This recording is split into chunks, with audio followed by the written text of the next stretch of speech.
You have planned it thoroughly. The goal is clear, the steps are mapped, and the system is designed. And yet nothing is moving. Not because the plan is wrong, because planning has become the thing you do instead of starting. And understanding it will help you recognize the fine line between preparation and procrastination wearing a productive disguise. This phenomenon is known as the analysis paralysis.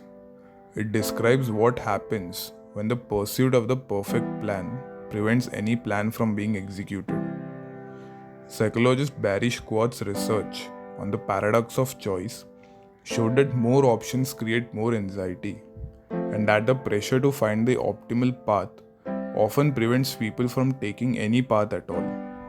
Psychologists Paul Hewitt and Gordon Flett identified a related pattern in perfectionism, specifically what they called socially prescribed perfectionism, where the fear of doing something imperfectly in front of others creates such intense anticipatory anxiety that starting feels impossible.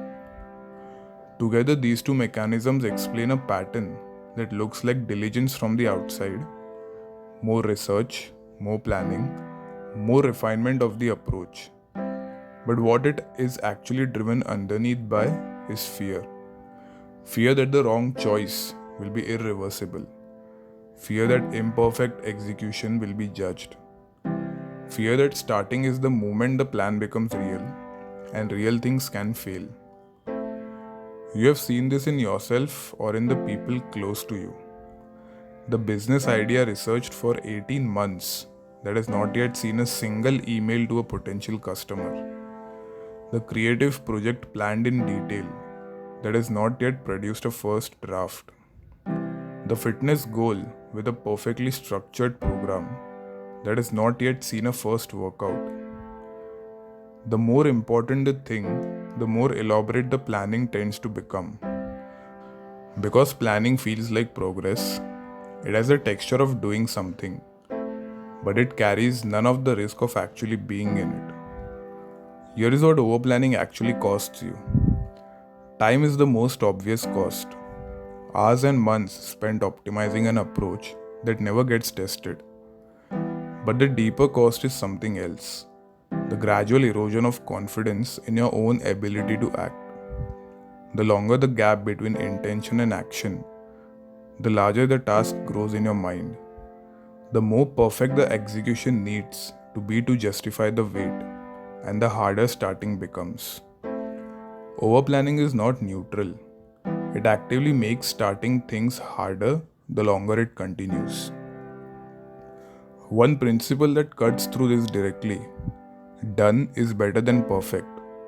Not as a lowering of standards, but as a recognition that information only comes from doing. You cannot plan your way to the information that action would give you in an afternoon.